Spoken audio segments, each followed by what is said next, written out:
આજે બનાવશું આપણે સાકર ટેટીનો મિલ્ક શેક। આ રીતની કાપશું ગોળ।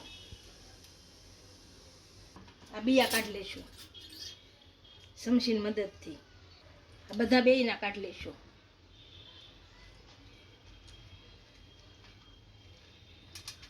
આ અંદરનો ભાગ આપણે મિક્સરમાં કાઢી લેશું। હાવ સાફ કરી નાખશું આપણે।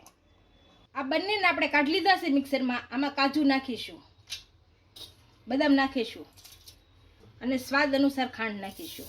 જો ગળ્યું ખાતા હોય તો જાજી ન ખાય, મોળું ખાતા હોય તો થોડીક ન ખાય। હવે દૂધ નાખીશું।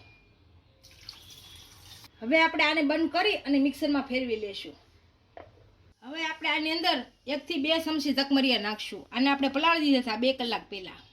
હવે આપણે આની અંદર મિલ્ક શેકને સર્વ કરી લેશું। આમાં થોડાક તકમરિયા નાખશું। આની અંદર આપણે વેનીલા આઈસ્ક્રીમ નાખીશું।